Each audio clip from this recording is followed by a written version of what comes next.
Hello dear students. इस video में हम लोग बिहार बोर्ड वर्ग 7वीं का नई गणित प्रश्नावली 3.1 का प्रश्न संख्या 1 से देखेंगे। तो देखिए प्रश्न संख्या 1 में क्या कह रहा है। कह रहा है अपनी कक्षा के किन्हीं 10 विद्यार्थियों की ऊंचाइयों का परिसर ज्ञात कीजिए। प्रश्नों को समझिए। प्रश्न में कह क्या रहा है, मेन होता है प्रश्नों को समझना। प्रश्न कह रहा है अपनी कक्षा के, यानी कि जैसे आप लोग कक्षा 7 में पढ़ाई कर रहे हैं तो कक्षा 7 के किन्हीं 10, कोई भी 10 विद्यार्थियों की ऊंचाइयों या फिर अंग्रेजी में कहे तो हाइट का परिसर ज्ञात कीजिए। परिसर ज्ञात करना है ऊंचाइयों का। तो देखिए परिसर क्या होता है, सबसे पहले हमें ये समझना होगा।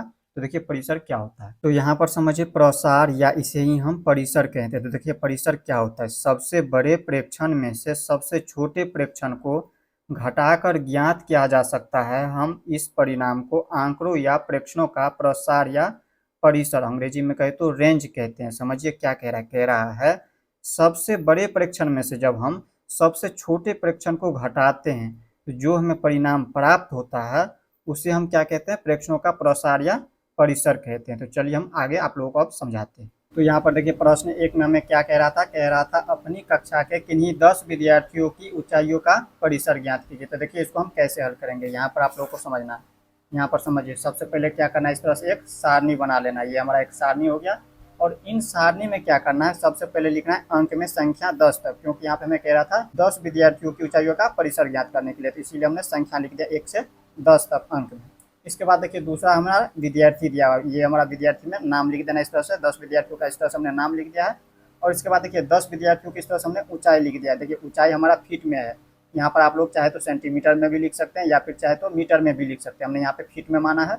और यहाँ पर देखिए ये नाम अपना मन से, ये आपको अपना मर्जी से जो भी नाम लेना चाहे वो इस तरह से 10 विद्यार्थियों का नाम लिख सकते हैं इस तरह से। और इसके बाद देखिए यहाँ पर ऊंचाई जो लिखे, ऊंचाई देखिए सभी का अलग अलग हो सकता है। और जब ये ऊंचाई अलग अलग होगा इसका मतलब उसका उत्तर भी जो है अलग अलग आएगा। तो आप लोग यहाँ पर देखिए अपना मर्जी से क्या कर सकते हैं, इस तरह से फीट में जैसे हम लिए हैं, आप लोग सेंटीमीटर में भी ले सकते हैं, मीटर में भी ले सकते हैं। जैसे हमने फीट में यहाँ पर लिया 4.8 फीट। इसी तरह से यहाँ देखिए श्याम का हमने यहाँ पर लिया 5.0 फीट, यानी कि 5 फीट है। इसी तरह से मोहन की ऊंचाई हो गया 4.9 फीट, सोहन का 4.0 फीट। इसी तरह से यहाँ पे देखिए गणेश का 5.1 फीट। इस तरह से हमने यहाँ पे फीट में ले लिया इनका ऊंचाई। तो हमें क्या कह रहा था, प्रश्न कह रहा था हमें 10 विद्यार्थियों की ऊंचाइयों का परिसर ज्ञात करना है। तो यहाँ पे लिख देंगे विद्यार्थियों की ऊंचाइयों का परिसर।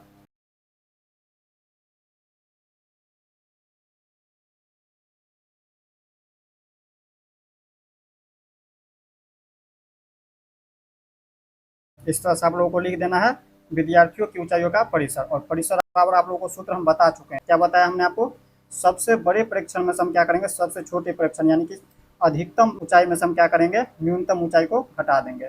यहाँ पर देखिए सबसे अधिकतम ऊंचाई यहाँ पर देखिए इसमें समझना है। सबसे बड़ी संख्या यहाँ पर इसमें समझिए, देखिए ये है 4.8, 5.0। इसी तरह से यहाँ पर देखिए 5.1। यहाँ पे 4 तो छोटा वाला हो गया, बड़ा वाला देखना है तो 5 वाले संख्या में देखिए 5 वाले में 5.4। देखिए सबसे बड़ा संख्या देखे तो ये है इनकी ऊंचाई। देखिए सुमन की ऊंचाई सबसे ज़्यादा है, तो हम क्या करेंगे इसमें से घटाएंगे सबसे छोटी ऊंचाई। सबसे छोटी ऊंचाई देखिए कौन सा है, 4.6 है, 4.7। यहाँ पर देखिए 4.0, इनसे छोटा नहीं है। तो यहाँ पे देखिए सोहन जो है, सोहन नाम का व्यक्ति का ऊंचाई क्या है, सबसे कम है। तो यहाँ पर 4.0 हो गया। तो हमें क्या करना है, इसमें से सबसे बड़ी प्रेक्षण में से यानी कि सबसे बड़ी ऊंचाई में से क्या करना है, सबसे छोटी ऊंचाई को घटा देना है। तो यहाँ पर देखिए घटाइए इसमें से, यहाँ पर लिखेंगे 5.4। देखिए उत्तर सभी का अलग अलग आएंगे, क्योंकि यहाँ पर देखिए सभी का ऊंचाई जो माने हुए, जैसे हमने यहाँ पर ऊंचाई माना है, कोई हो सकता है सेंटीमीटर में माना होगा तो उसका अलग उत्तर आएगा। यहाँ पर आप लोगों को घटा लेना है 4.0। अब इसके बाद जब हम इसको घटाएंगे तो देखिए 4 में से 0 को घटाएंगे तो 4, और इसके बाद देखिए 5 में से हम घटाएंगे 4 को तो 1, यानी कि कितना प्राप्त हुआ, 1.4, यानी कि 1.4 फुट हो गया। ये हमारा फुट या फिर कह सकते हैं फीट हुआ है। तो इस तरह से ये इसका उत्तर हो गया। तो इसी तरह से आप लोगों को भी क्या करना है, हल करना है। तो ये प्रश्न संख्या 1 था। अब हम देख लेते इसी तरह से प्रश्न संख्या 2 को। अब देखिए इसी तरह से प्रश्न संख्या 2 में क्या कह रहा है। प्रश्न संख्या 2 कह रहा है कक्षा के एक मूल्यांकन में प्राप्त किए गए निम्नलिखित अंकों को एक सारणीबद्ध रूप में संगठित कीजिए। प्रश्नों को समझिए। प्रश्न में कह क्या रहा है, प्रश्न में कह रहा है कक्षा के एक मूल्यांकन में प्राप्त किए गए निम्नलिखित अंकों को, यानी कि ये जो हमारा अंक दिया हुआ है निम्नलिखित अंक, यानी कि ये जो अंक दिया है इसको एक सारणीबद्ध रूप में संगठित करना है। संगठित यानी कि जमा करना है। और इसके बाद ये जो प्रश्न संख्या 2 का ये हमारा पहला प्रश्न है, इसी तरह से दूसरा है, तीसरा है, चौथा, इनको हल करना है। तो सबसे पहले क्या करना है आप लोग को, एक सारणीबद्ध रूप में संगठित करना है ये जो दिया हुआ है अंक इसको। तो यहाँ पर देखिए इस तरह से आप लोग को एक सारणी बना लेना है, ये हमारा होता है सारणी। ये जो दिया है ये क्या है, हमारा एक सारणी दिया हुआ है। देखिए पहला दिया है अंक, और अंक में देखिए यहाँ पे हमने लिख दिया 1 से 9। अब 1 से 9 तक क्यों हमने लिखा अंक में, तो यहाँ पर समझिए, ये जो दिया हुआ था इसमें देखिए ये संख्या कहाँ से कहाँ तक दिया है। तो सबसे छोटी संख्या देखें तो 1, यानी कि 1 से लेकर के, और सबसे बड़ी संख्या देखें तो 9 तक दिया है। 9 से बड़ी नहीं है, 10 कहीं पे नहीं नजर आ रहा होगा, 11 यानी कि 2 अंकों की संख्या है ही नहीं, सिर्फ 1 अंकों की संख्या, और यहाँ पे 1 से 9 तक दिया हुआ है। तो यहाँ पे हम देखिए अंक में जो है यहाँ पर लिख देंगे 1 से 9 इसीलिए। अब मिलान चिन्ह में और बारंबारता में क्या लिखेंगे, देखिए मिलान चिन्ह में क्या लिखना है। देखिए ये जो संख्या दिया है 1, 1 कितनी बार है, जितनी बार होगा उतना हम क्या करेंगे, मिलान चिन्ह में लकीर दे देंगे। यहाँ पर देखिए 1 कितनी बार है, यहाँ पे देखिए 1 बार है। अब इसके बाद देखिए तो कहीं भी 1 नज़र नहीं आ रहा है, तो सिर्फ एक ही बार 1 है, तो यहाँ पर 1 लकीर दे देना है इस तरह से। और इसी को बारंबारता में क्या लिखेंगे, तो इसको हम संख्या में लिख देंगे। जैसे यहाँ पे संख्या में है ना 1, इसी तरह से इसमें भी लिख देंगे बारंबारता में। यहाँ पे 1 लकीर लिखे तो इसको हम यहाँ पे 1 लिख देंगे। अब इसके बाद देखिए दूसरा यहाँ पे देखना है 2, ये जो अंक लिखे हैं 2, 2 कितनी बार है, यहाँ पर देखिए संख्या ये जो दिया है अंक में 2 कितनी बार है, यहाँ से हम चेक करना शुरू करते हैं। यहाँ पे देखिए पहला 2, और इसके बाद देखिए दूसरा 2 यहाँ पे है, 2 2 है। यहाँ पे हम क्या करेंगे, मिलान चिन्ह में 2 लकीर दे देंगे इस तरह से। यहाँ पे 2 लकीर दे देंगे इस तरह से, और बारंबारता में क्या करेंगे, इन्हीं को संख्या में लिख देंगे। यहाँ पे लिख देंगे 2, ये हो गया 2। अब इसके बाद देखना है 3 कितनी बार है, यहाँ पर देखिए 3 कितनी बार है, इसमें से देखिए गिनती करिए। पहला 3, 1 बार है, और इसके बाद दूसरा देखिए 3 है कि नहीं, दूसरा देखना है, दूसरा यहाँ पे देखिए इसमें से कहीं पे नजर आ रहा है कि नहीं, यहाँ पे देखें तो 1 ही बार है 3। इसके अलावा देखिए यहाँ पे कहीं भी 3 नज़र नहीं आ रहा है, तो यहाँ पर हम 1 बार दे देंगे इस तरह से लकीर। और इसके बाद देखिए यहाँ पे लिख देंगे 1। अब इसके बाद 4 देखना है कितनी बार, यहाँ पे 4 देखिए इसमें कितनी बार है। पहला यहाँ पे 4 हो गया, 1 के बाद देखिए दूसरा 4 यहाँ पे 2 बार हो गया, 2 के बाद देखिए तीसरी बार यहाँ पे है, 3 बार है 4, यहाँ पे 3 लकीर दे देंगे इसमें, 1 2 3 लकीर, और इसी को संख्या में लिख देंगे, यहाँ पे लिख देंगे 3। अब इसके बाद देखिए 4 के बाद 5 कितनी बार है, यहाँ पे 5 गिनती करना है, 5 देखना है कितनी बार दिया हुआ है।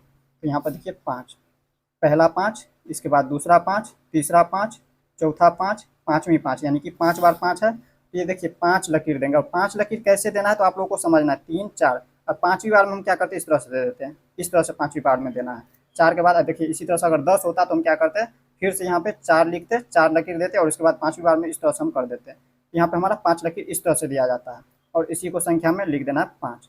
अब 6 देखना है कितनी बार है, यहाँ पे देखिए 6 कितनी बार है, 1, इसके बाद देखिए कहीं पे नजर आ रहा है, यहाँ पे है दूसरा 2, इसके बाद देखिए तीसरा 6 यहाँ पे, और चौथा 6 यहाँ पे, यानी कि 4 6 है, यहाँ पे 4 लकीर दे देंगे, 1 2 3 4, और इसी को संख्या में लिख देना है। इसके बाद देखिए 7 देखना है, 7 कितनी बार है, 1, इसके बाद देखिए कहाँ पे नजर आ रहा है 7, यहाँ पे देखिए लास्ट में 1, यहाँ पे भी है 1, 1 2 बार है, यहाँ पे 2 लकीर दे देना है, 1 2, और यहाँ पे लिख देना संख्या में 2। अब 8 कितनी बार है, यहाँ पर देखते जाइए, यहाँ पर लिख देना है गिनती करके, 8 कितनी बार, 8 एक ही बार है, यहाँ पर लिख देना है 1। इसके बाद 9 कितनी बार है, तो 9 देखिए यहाँ पे कितनी बार है, तो 9 देखिए तो एक ही बार है, यहाँ पे सिर्फ, यहाँ पर लिख देना है 1 बार, यहाँ पे संख्या में 1, और यहाँ पे लकीर में भी यहाँ पे 1 1 दे देना है। यहाँ पे देखिए इसको हमने सारणी में लिख दिया, इस तरह से कह रहा था सारणीबद्ध में लिखने के लिए, सारणीबद्ध रूप में संगठित कीजिए यानी कि जमा कीजिए, इस तरह से हमने लिख दिया। और इसके बाद क्या करना है, ये जो प्रश्न दिया है इसे हल करना है। देखिए प्रश्न कह रहा है, इसको थोड़ा सा ऊपर कर लेते हैं। देखिए यहाँ पे प्रश्न क्या कह रहा है, प्रश्न पहला कह रहा है सबसे बड़ा अंक कौन सा है। तो देखिए इसमें, यहाँ पर देखिए इसमें सबसे बड़ा अंक देखना है कौन सा है। तो सबसे बड़ा देखिए ये जो दिया हुआ है अंक, अंक कह रहा है तो अंक देखना है, अंक यहाँ पे ये दिया हुआ है, तो सबसे बड़ा अंक क्या है, तो ये 9 है, तो 9 लिख देंगे। तो यहाँ पे लिख देंगे पहला का उत्तर हो जाएंगे, सबसे बड़ा अंक लिख देंगे, इस तरह से लिखना है सबसे बड़ा अंक, बड़ा अंक लिख देना है 9। अब इसके बाद देखिए दूसरा को हल करेंगे इसी तरह से। दूसरा में क्या कह रहा है, दूसरा समझिए, कह रहा है सबसे छोटा अंक कौन सा है, तो अंक देखना है, अंक में कह रहा है, तो देखिए अंक सबसे छोटा अंक क्या है, 1 है, तो यहाँ पे लिख देंगे सबसे छोटा अंक 1, सबसे छोटा अंक 1। अब इसके बाद देखिए तीसरा को हल करते हैं। तीसरा में क्या कह रहा है, इन अंकों का परिसर क्या है। अब परिसर बराबर सूत्र आप लोगों को पता है, सबसे बड़ी संख्या में से क्या करते हैं हम, सबसे छोटी संख्या को घटाते हैं। तो यहाँ पर हम देखिए अंक में सबसे बड़ी संख्या 9 है, तो इसमें से क्या करेंगे, सबसे छोटी को घटाएंगे, छोटी अंक को घटाइए। यहाँ पर तीसरा में लिखेंगे परिसर कह रहा है निकालने के लिए, यहाँ पर क्या कह रहा है, इन आंकड़ों का परिसर ज्ञात कीजिए, तो लिख देंगे आंकड़ों का परिसर, आंकड़ों का परिसर, या फिर डायरेक्ट भी लिख सकते हैं परिसर। परिसर बराबर सूत्र क्या होता है, सबसे बड़ी संख्या में से हम सबसे छोटी संख्या को घटाते हैं, तो 9 है, 9 में से हम 1 को घटा देंगे, सबसे बड़े परीक्षण में से सबसे छोटी परीक्षण को घटाते हैं, यानी कि सबसे बड़ी संख्या में से सबसे छोटी संख्या 1 है, उसको घटाएंगे तो हमें प्राप्त होगा 8। ये हमारा इसका परिसर निकल गया है। अब इसके बाद देखिए यहाँ पे 4 नंबर में क्या कह रहा है, कह रहा है अंक गणितीय माध्य ज्ञात कीजिए। अब अंक गणितीय माध्य हम कैसे ज्ञात करते हैं, तो देखिए माध्य बराबर सूत्र होता है सभी प्रेक्षणों का योग बटे प्रेक्षणों की संख्या, सभी प्रेक्षणों का योग बटे प्रेक्षणों की संख्या, सभी प्रेक्षण का योग, यानी कि ये जितने भी दिया हुआ है, ये जो दिया हुआ है अंक, इन सभी का योग यानी कि जोड़, इन सभी को जोड़ेंगे और बट्टे में प्रेक्षणों की संख्या, प्रेक्षणों की संख्या यानी कि ये कितनी बार दिया हुआ है, 1 2 3 4 5 6 7 8 9 10 11 12 13 14 15 16 17 18 19 20 बार, यहाँ पर लिख देंगे 20। यहाँ पर हमें निकालना है चौथा का हमें निकालना है, कह रहा था माध्य ज्ञात करने के लिए, क्या कह रहा है, अंक गणितीय माध्य ज्ञात करने के लिए, तो लिख देंगे अंक गणितीय माध्य, अंक गणितीय माध्य, माध्य बराबर क्या हो जाएंगे, सूत्र क्या होता है, सभी प्रेक्षणों का योग यानी कि सभी का जोड़, इन संख्याओं को जोड़ लेना है, ये जो संख्या दिया हुआ है इसको लिख देंगे हम, यहाँ पर लिखेंगे 4 + 6 + 7 + 5 प्लस, इसको लिख देते हैं यहाँ पर लिख देते हैं। इसके बाद वीडियो को स्किप करके इसके बाद आगे आप लोग को हम समझाते हैं। तो यहाँ पर देखिए हमने इसको लिख दिया, यहाँ पर देखिए जगह कम था इसलिए हमने यहाँ पे लिखा है, यहाँ पर लिख देना अंक गणितीय माध्य, तो यहाँ पर हमने सभी को जोड़ दिया इस तरह से। यहाँ पर ये जो दिया हुआ था, यहाँ पर समझिए, यहाँ पर दिया हुआ था ये जो संख्या, इसी को हमने जोड़ा हुआ है, यहाँ पर हमने लिख दिया, माध्य में इस तरह से जोड़ दिया, और बट्टे में हमने संख्या ये कितनी बार है गिनती करिएगा तो 20 तो आता है, तो यहाँ पर हमने 20 लिख दिया। और इसके बाद आप लोगों को क्या करना है, पूरे को जोड़ लेना है, जोड़िए पूरे को, यहाँ पर जोड़िए, 4 6 10 7 17 5 22 3 25 5 30 4 34 5 39 2 41 6 47 2 49 49 5 54 54 1 55 55 9 64 64 6 70 70 5 75 75 और 8 83 83 4 87 87 6 93 93 और 7 100, यानी कि 100 हो जाता है इन सभी को जोड़ते हैं तो। और बट्टे में ये 20 है तो लिख देंगे 20, और इसको जब काटेंगे तो कितना प्राप्त होता है, 20 का 20 और 20 पंचे के 100, तो यहाँ पर हम डायरेक्ट लिख देंगे यहाँ पे 5। यहाँ पे अंक गणित के माध्य में कितना प्राप्त हुआ है, 5 प्राप्त हुआ है। तो इस तरह से आप लोग प्रश्न संख्या 2 को समझ गए होंगे। अब हम देख लेते हैं इसी तरह से प्रश्न संख्या 3 को। अब देखिए प्रश्न संख्या 3 में कह रहा है प्रथम 5 पूर्ण संख्याओं का माध्य ज्ञात कीजिए। 5 पूर्ण संख्याओं का क्या करना है आप लोगों को, माध्य ज्ञात करना है। तो देखिए प्रथम 5 पूर्ण संख्या, अब ये पूर्ण संख्या होता क्या है, सबसे पहले तो हमें ये समझना होगा। तो देखिए शून्य से लेके अनंत तक के जितनी भी संख्याएं होती है वो हमारा पूर्ण संख्या कहलाती है। तो हमें प्रथम 5 पूर्ण संख्या कहलाती है। यहाँ पर समझते हैं, यहाँ पर समझिए, उदाहरण से यहाँ पर आप लोगों को समझाते हैं। यहाँ पर देखिए प्रश्न संख्या 3 का हल कर रहे हैं। देखिए पूर्ण संख्या का उदाहरण देखते हैं, पूर्ण संख्या का उदाहरण। पूर्ण संख्या क्या होती है, शून्य से अनंत तक की संख्या, यानी कि शून्य से शुरू होती है और ये अनंत तक जितने भी आगे तक संख्याएं होती है वो बट्टे में नहीं होनी चाहिए, न ही दशमलव के रूप में होनी चाहिए, इस तरह से संख्याएं में होनी चाहिए। तो ये हमारा जो अनंत तक की संख्या हमारा पूर्ण संख्या कहलाती है। तो मैं क्या कह रहा है, प्रथम 5 पूर्ण संख्या, यानी कि शुरू से लेकर 5 संख्या तक लेना है। यहाँ पर पहला संख्या, दूसरा, तीसरा, चौथा और ये 5वां, यानी कि यहाँ से लेकर यहाँ तक 5 संख्या हो जाती है। प्रथम 5 संख्या लेना है, तो इनका हमें क्या करना है, माध्य ज्ञात करना है। यहाँ पर लिख देंगे प्रथम 5 पूर्ण संख्या, पूर्ण संख्या। प्रथम 5 पूर्ण संख्या क्या हो जाता है, शून्य से लेकर 4 तक, 0 1 2 3 4, ये हो गया प्रथम 5 पूर्ण संख्या, और इसका हमें माध्य ज्ञात करना है। तो लिख देंगे प्रथम 5 पूर्ण संख्याओं का माध्य, लिख देना है प्रथम 5 पूर्ण संख्याओं का माध्य।